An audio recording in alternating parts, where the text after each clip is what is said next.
plu, n'hésitez pas à vous abonner à la chaîne pour que j'en fasse d'autres. En attendant, je vous souhaite bon... À 50 km/h. Réponse A. À 60 km/h. Réponse B. À 80 km/h. Réponse C.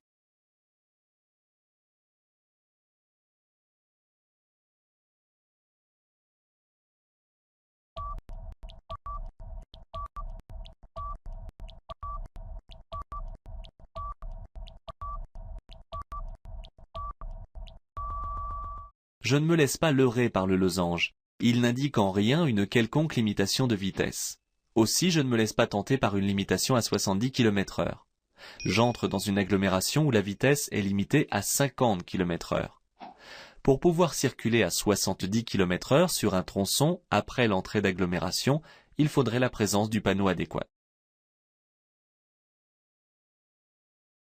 Dans ce tunnel non éclairé, j'allume les feux de route. Réponse A. Les feux de croisement. Réponse B.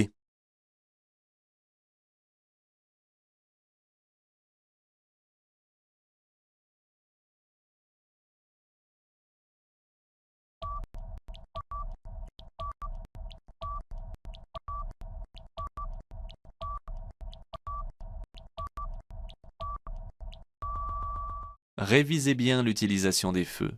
Hors agglomération, si le tunnel n'est pas éclairé, j'allume les feux de route. C'est obligatoire si je ne gêne aucun usager devant moi, car j'applique la même règle que si je circulais la nuit sans éclairage.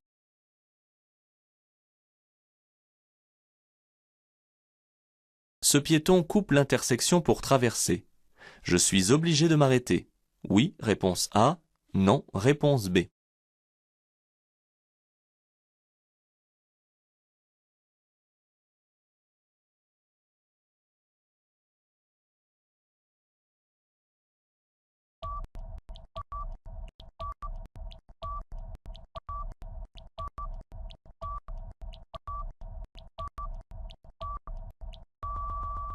Attention, ce n'est pas parce qu'un usager commet une entorse à la règle qu'il doit appliquer que je suis autorisé à m'imposer en passant.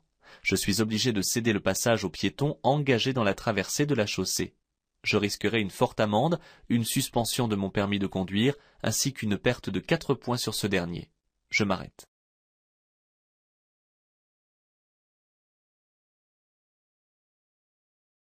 Pour stationner, j'entre en marche arrière. Oui, réponse A. Non, réponse B.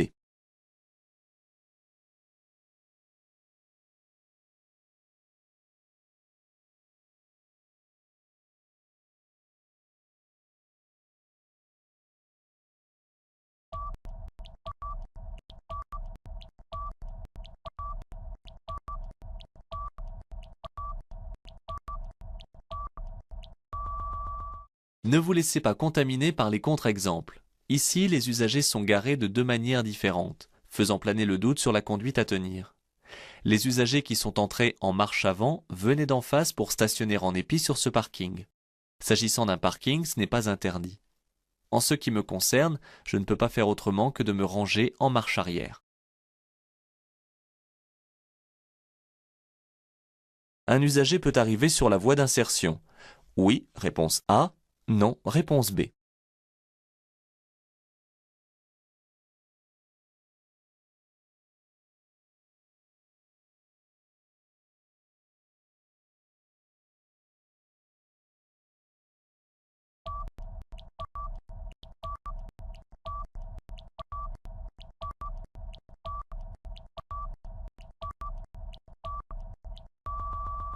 La voie de droite est neutralisée pour des travaux. Je ne peux donc pas l'emprunter. Mais ce n'est pas parce que je ne peux pas l'emprunter que les usagers venant de droite ne peuvent pas, eux, s'insérer.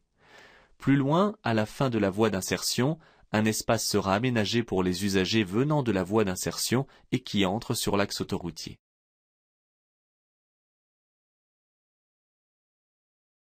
Je m'arrête. Réponse A. Je dépasse. Réponse B.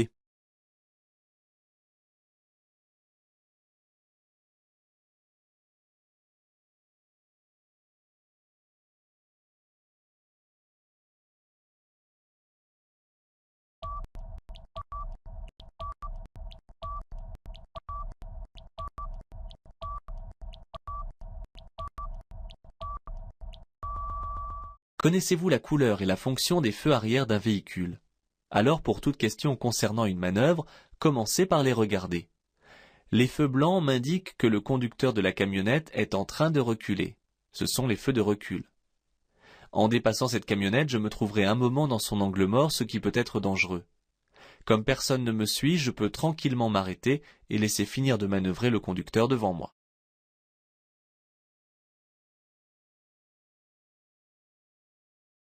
Pour nous croiser, je serre à droite. Oui, réponse A. Non, réponse B. Je ralentis. Oui, réponse C. Non, réponse D.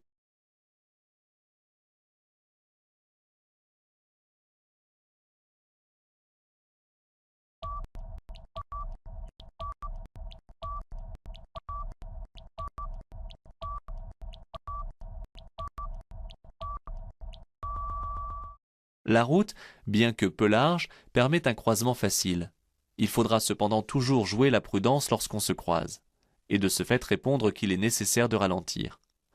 En effet, l'usager en face me donne une information de position. Il serre à droite. J'en fais autant et je ralentis.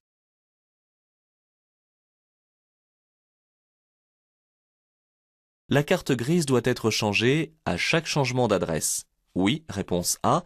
Non, réponse B. Tous les 2 ans lors du contrôle technique. Oui, réponse C. Non, réponse D.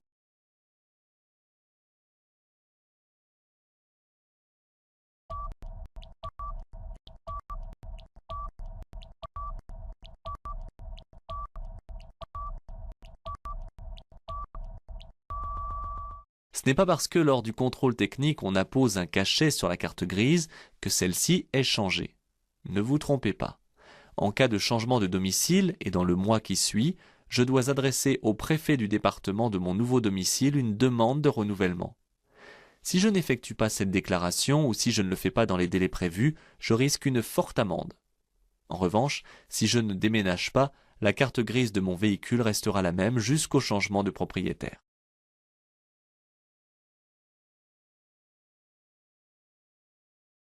Pour avertir, je klaxonne le jour. Oui, réponse A. Non, réponse B. Je fais un appel de feu la nuit. Oui, réponse C. Non, réponse D.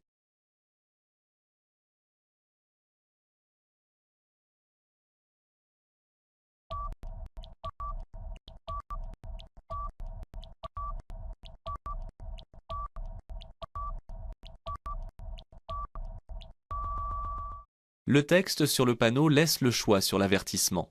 Alors, puisqu'il nous est laissé la possibilité du klaxon ou des feux, autant utiliser celui qui convient selon son efficacité et selon la réglementation.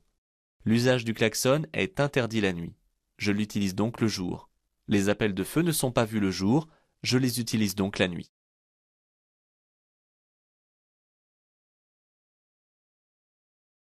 Lorsqu'il n'y a pas de trottoir, je peux aller stationner à gauche ou à droite. Oui, réponse A. Non, réponse B.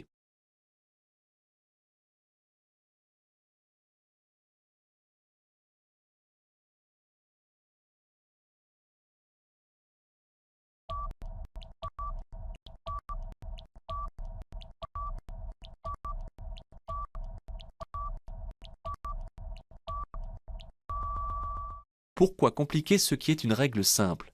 Ne cherchez pas à contourner les textes réglementaires. En agglomération, il est interdit de s'arrêter ou de stationner à contresens de la circulation. La seule exception possible concerne une rue à sens unique. Le fait qu'il y ait ou non des trottoirs n'y change rien.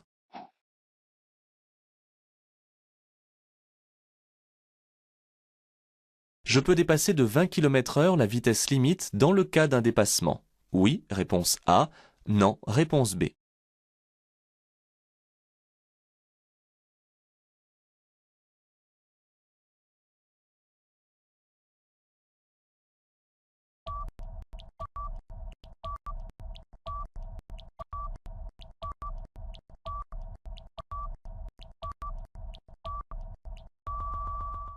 Le piège, c'est qu'on aurait bien envie d'accélérer plus sur une si belle route, quasiment vide, pour dépasser ce camion avant la réduction du nombre des voies. C'est interdit. Un dépassement se prépare. Ici, il me faut rattraper ce camion qui n'est déjà plus qu'à 200 mètres du rétrécissement. En restant à la vitesse limite, je n'ai pas l'espace suffisant pour le dépasser. Par anticipation, je commence même à ralentir à sa propre vitesse.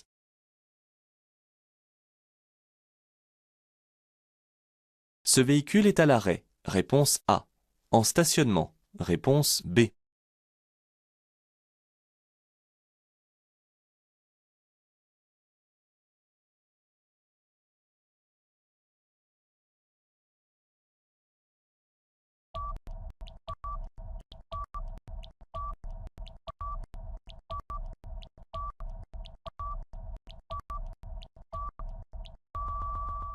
Attention aux définitions exactes du code de la route. Ce qui pour nous semble un arrêt peut se révéler être un stationnement. Lorsque la circulation s'arrête devant moi, cela n'entre pas dans la définition de l'arrêt et du stationnement. Lorsque je prends ou dépose des passagers, ou lorsque je charge ou décharge le véhicule, tout en restant à proximité pour le bouger, c'est un arrêt. Toute autre forme d'arrêt est considérée comme un stationnement. Cet usager est seulement arrêté, il ne stationne pas.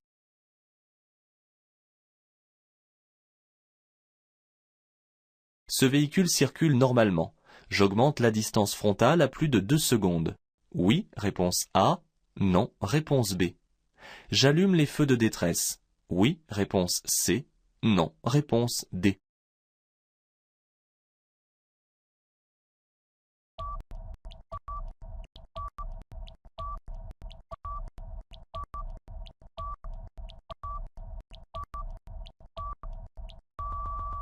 Le piège, c'est de penser qu'en circulant normalement, ce véhicule de service ne risque pas de s'arrêter. Les feux et le message lumineux doivent éveiller mon attention et m'imposer de me tenir loin de lui. Il est inutile d'allumer les feux de détresse car la signalétique lumineuse embarquée suffit.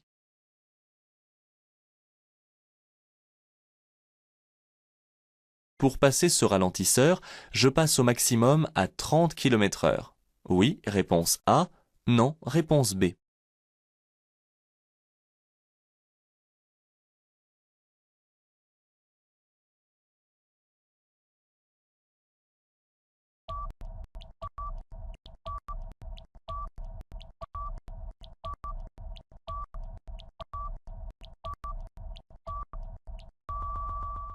Le piège, c'est qu'aucun texte ne précise la vitesse limite pour passer un ralentisseur en agglomération.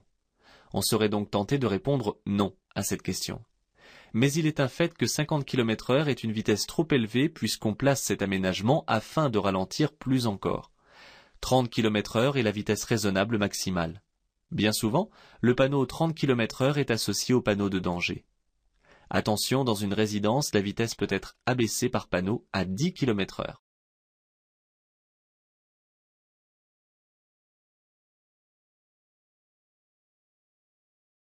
Réduire la vitesse permet de réduire la pollution par les gaz carboniques. Oui, réponse A. Non, réponse B. La pollution sonore. Oui, réponse C. Non, réponse D.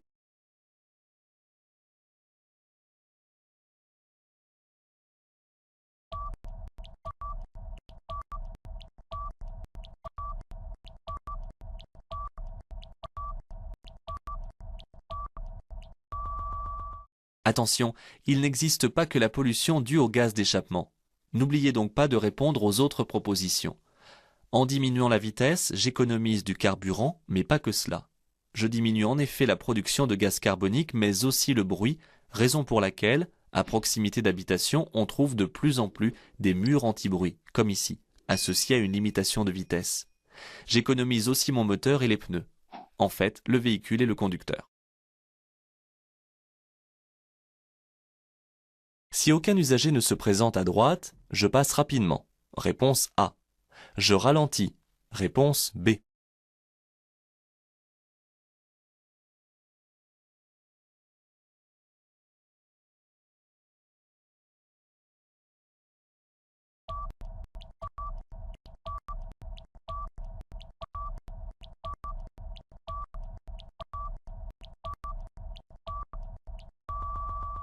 Ce n'est pas parce qu'on donne ici un ordre de passage qu'on peut passer sans précaution.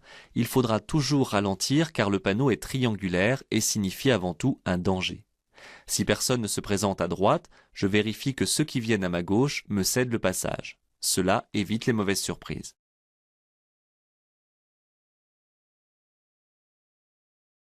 J'aborde un chemin de terre. Les usagers qui en sortent doivent me céder le passage. Oui, réponse A. Non, réponse B.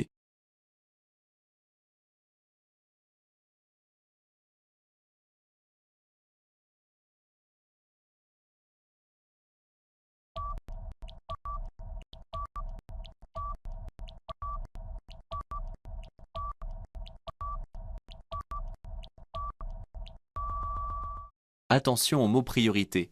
À l'examen, on demande toujours si je dois ou si quelqu'un doit céder le passage. Ici, les usagers sortant du chemin de terre doivent céder le passage aux autres usagers. Cela m'oblige à contrôler qu'on me cède le passage. C'est une mesure élémentaire de sécurité.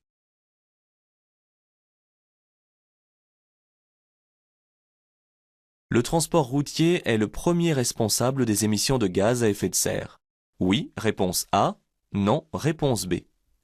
Il contribue au réchauffement climatique. Oui, réponse C. Non, réponse D.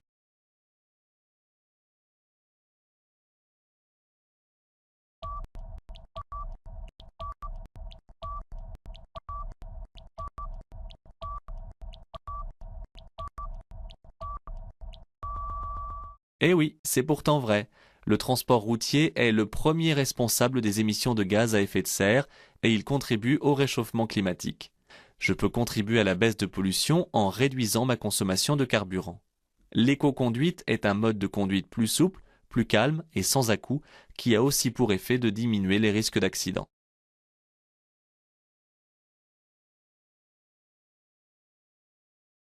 Je peux m'approcher encore un peu avant de m'arrêter. Oui, réponse A. Non, réponse B.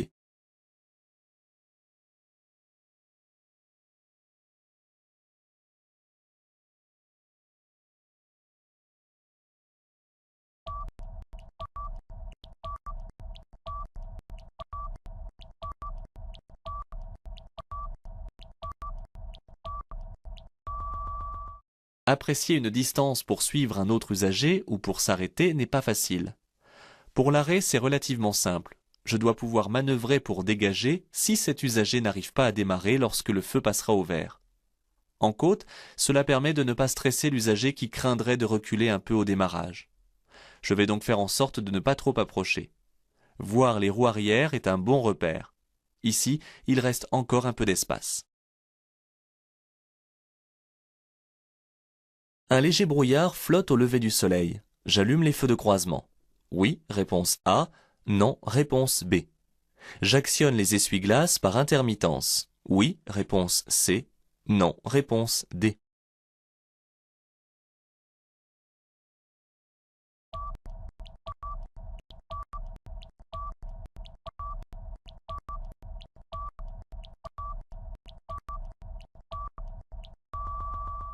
Les essuie-glaces ne servent pas que par temps de pluie.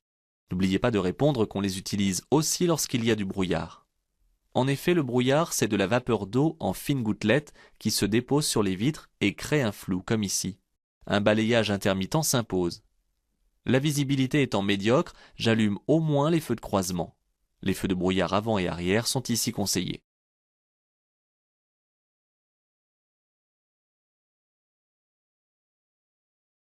La route réglementée reprend obligatoirement après le carrefour giratoire. Oui, réponse A. Non, réponse B.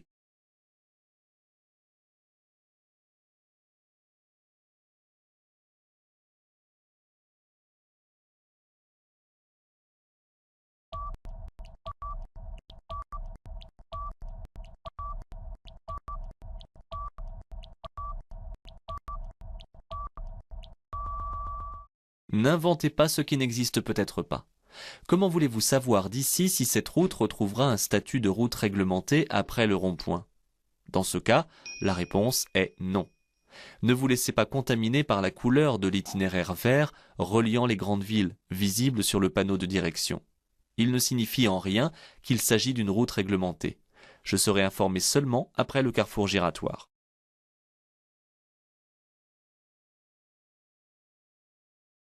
Je suis arrêté à bonne distance de l'usager devant moi. Oui, réponse A. Non, réponse B.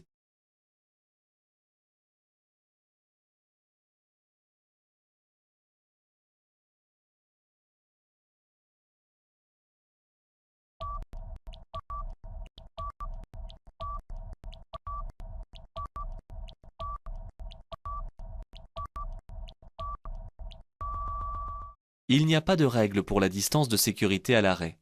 C'est donc plutôt une question de comportement logique. La circulation est ici arrêtée, le conducteur de l'autre véhicule nous le confirme. Est-il en panne? J'aurai peut-être besoin de le contourner. Si je suis trop près de l'usager devant moi, je ne pourrai pas manœuvrer. La bonne distance laisse voir les roues de l'usager devant moi. Je suis donc arrêté au bon endroit.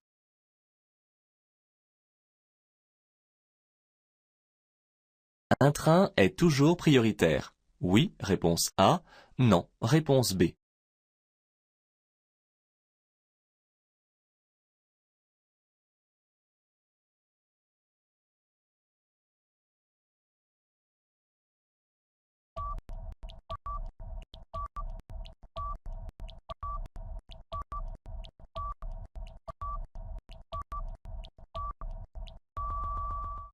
Dans le code de la route, le train est prioritaire. Ne cherchez pas plus loin. C'est ce qu'il faudra toujours répondre. Ici, la circulation sera arrêtée par le feu clignotant rouge et la barrière. Si le train circule sur une route, ce sera alors un personnel d'accompagnement qui encadrera le convoi et arrêtera la circulation. Enfin, sur une ligne très rarement empruntée, avec un passage à niveau sans barrière, je devrais céder le passage au panneau stop.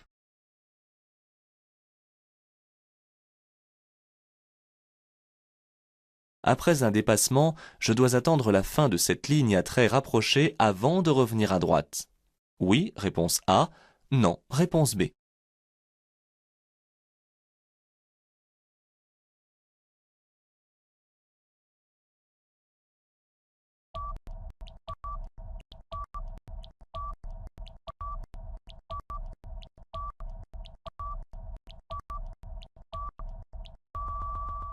Ne confondez pas les lignes, et pour ce faire, replacez-les dans leur environnement. Ce n'est pas ici une ligne de dissuasion qu'on ne trouve que sur les routes étroites et sinueuses. Cette ligne interdit seulement de passer de la voie où je circule vers la sortie. Mais elle n'interdit pas la manœuvre de dépassement ni celle de rabattement. Je peux cependant rester actuellement sur cette voie si je désire continuer de dépasser les autres usagers.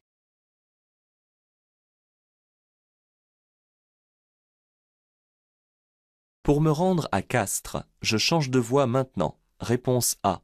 J'attends les prochains panneaux. Réponse B.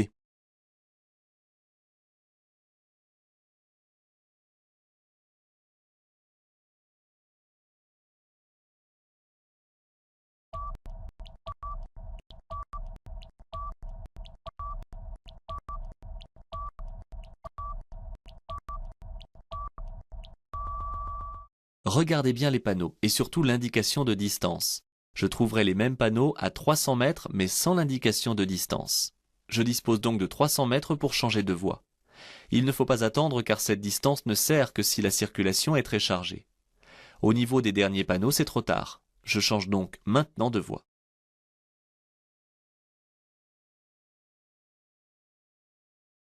Pour emprunter la sortie, je reste dans ma voie. Réponse A.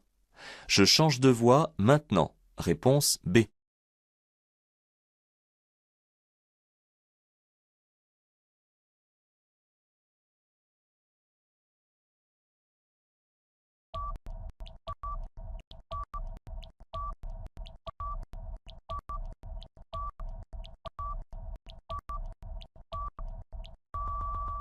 La chaussée est en travaux et les cônes délimitent les voies. Celle de droite étant neutralisée, je ne peux donc pas me placer dessus. Plus loin, un espace sera obligatoirement aménagé pour permettre d'emprunter la sortie. Le piège, c'est qu'on ne le voit pas encore. Je dois prévenir et ralentir suffisamment pour ne pas gêner. Si l'espace est assez large, je peux stationner sur le trottoir. Oui, réponse A. Non, réponse B.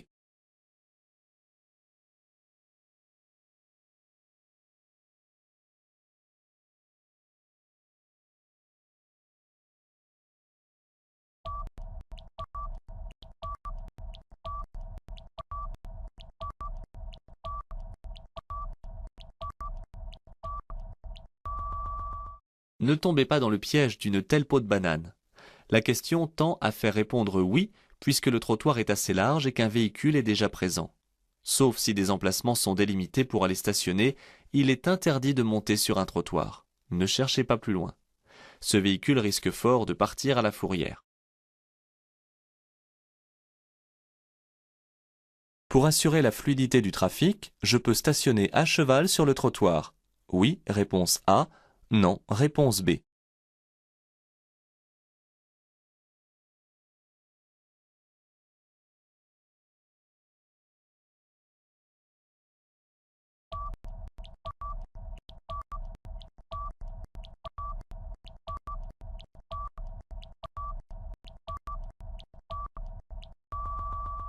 Assurer la fluidité du trafic part d'un bon sentiment, mais c'est oublier les autres usagers plus fragiles. Ne soyez pas tentés par une perche qu'on vous tend. Il faut savoir choisir, et la règle est là pour nous aider et trancher sur ce qu'on peut et ne peut pas faire. Le trottoir appartient aux piétons. Ici, un landau ne passe pas. Attention donc à l'intuition. Il est interdit d'utiliser le trottoir pour un arrêt ou un stationnement, sauf si un panneau l'y autorise. Tous ces véhicules sont en infraction.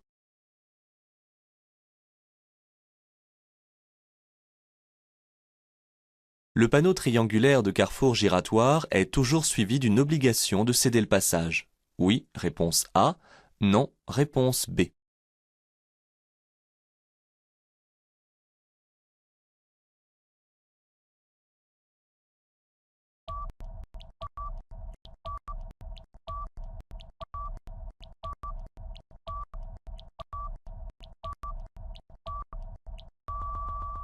Attention, il y a deux types de ronds-points. Une catégorie qu'on trouve plutôt en agglomération, où ceux qui sont sur l'anneau cèdent le passage à ceux qui entrent.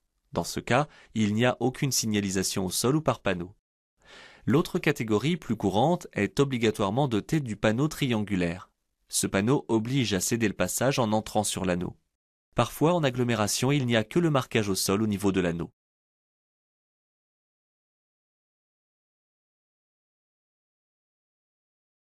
Ces balises délimitent les bords de la chaussée. Réponse A. Sont réfléchissantes. Réponse B. Précèdent une intersection. Réponse C.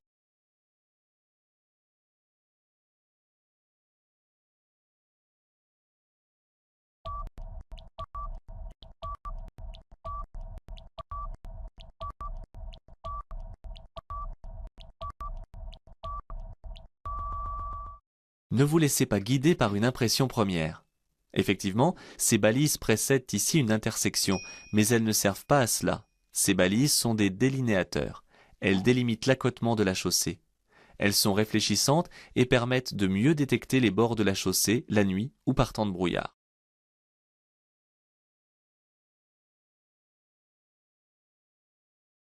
Il y a toujours 50 mètres entre deux balises de jalonnement de voie ferrée. Oui, réponse A. Non, réponse B.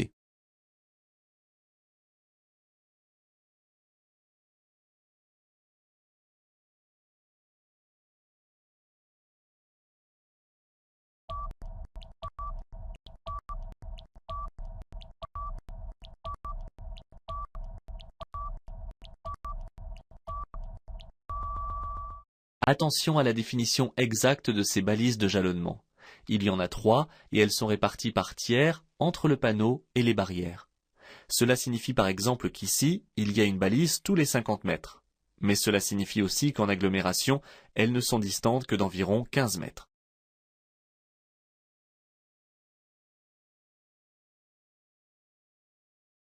Je continue de dépasser ce premier camion. Oui, réponse A. Non, réponse B. Le deuxième camion. Oui, réponse C. Non, réponse D.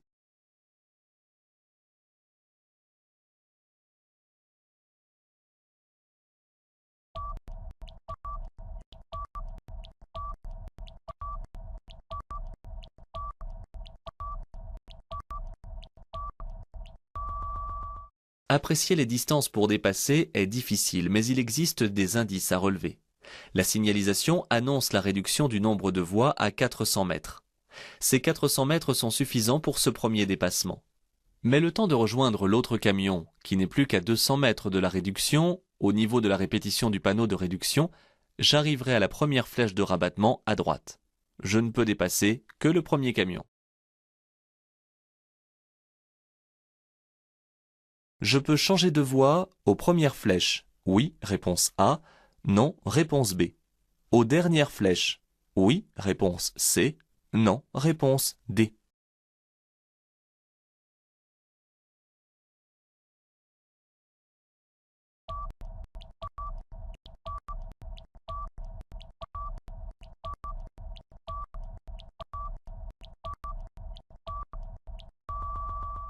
Attention de ne pas vous faire surprendre. On ne peut pas ici hésiter longtemps pour se positionner. Tant que la ligne séparatrice des voies est discontinue, il reste possible de changer de voie. Mais plus je m'y prends tard, et plus je risque de gêner les autres usagers. À tel point qu'au niveau des dernières flèches, le changement n'est pas possible puisque la ligne est continue depuis une dizaine de mètres. Je regarde donc attentivement la nature des lignes avant de répondre.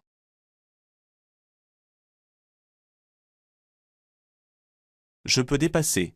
Oui, réponse A. Non, réponse B.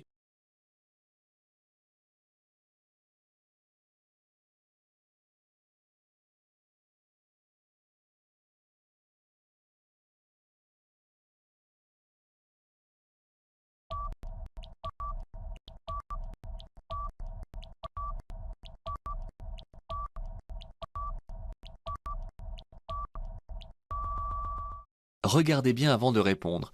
La chaussée comporte des flèches de rabattement sans aucun panneau annonçant une réduction du nombre des voies dans ce sens unique. La présence de la première flèche de rabattement placée dans la voie de gauche indique qu'il est trop tard pour moi d'entamer un dépassement car il ne sera pas terminé au niveau de la dernière flèche.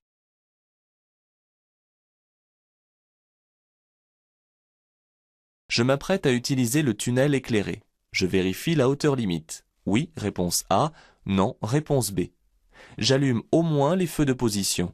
Oui, réponse C. Non, réponse D.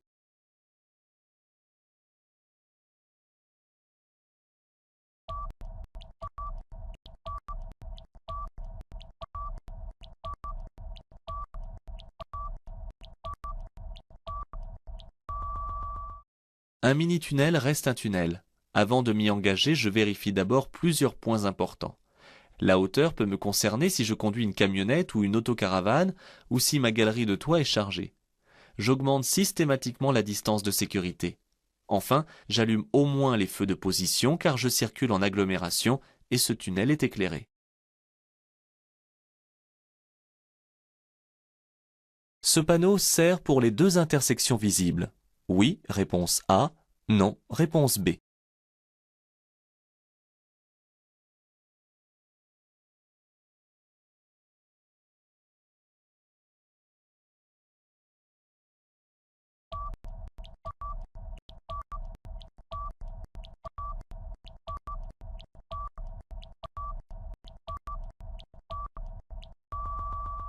Attention, ce panneau d'intersection ne sert que pour la première intersection. Il ne peut pas servir aux deux. Je vais devoir céder le passage à droite à cette intersection. Pour la suivante, je n'ai pas actuellement d'informations pour connaître le régime des passages.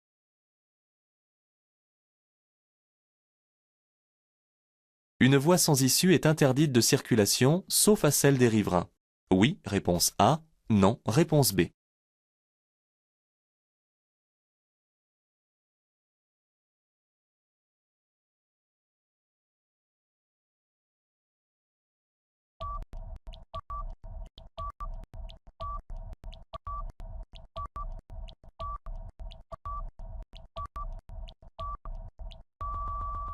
Il existe souvent un doute dans l'esprit en ce qui concerne une voie sans issue, car il arrive qu'elle desserve en effet une résidence privée. Et le fait d'ajouter le mot riverain dans la question entretient le doute. Ne vous trompez pas. Une voie sans issue reste ouverte à la circulation de tous les usagers, sauf ici pour les poids lourds. Même si je ne suis pas riverain, je peux m'engager sur cette route. La température est très négative. Ici, la distance de freinage est la même que sur sol sec. Réponse A. Est doublée par rapport au sol sec. Réponse B. Est beaucoup plus longue que sur sol humide. Réponse C.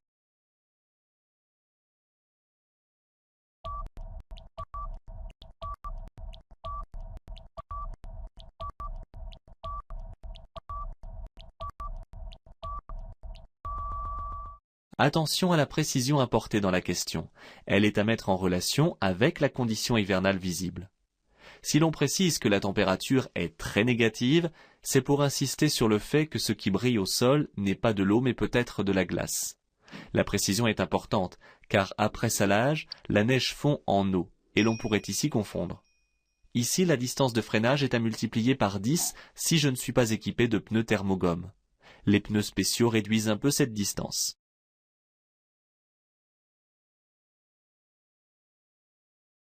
Le croisement est difficile. Je dois ménager un espace latéral de 1,50 m. Oui, réponse A. Non, réponse B. C'est au cyclomotoriste de serrer à droite sur l'accotement. Oui, réponse C. Non, réponse D.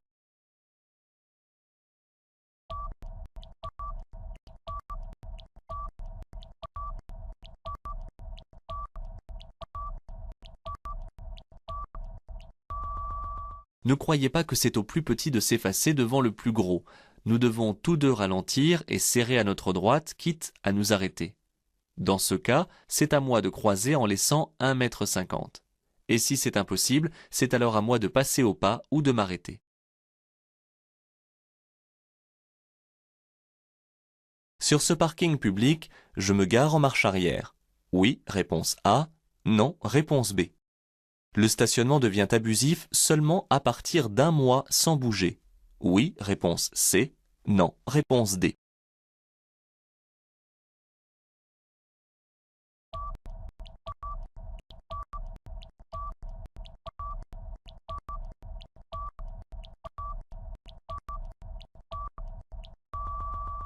Parfois il y a deux questions bien distinctes, comme ici. Je me concentre donc sur la première, je réponds, puis je m'occupe de la deuxième. Il est toujours préférable de pouvoir repartir en marche avant afin de mieux voir son insertion dans la circulation. Quant au stationnement abusif, il est fixé à 7 jours sans bouger. C'est la raison pour laquelle il est précisé que le parking est public. Sur un parking privé, il n'y a pas de stationnement abusif.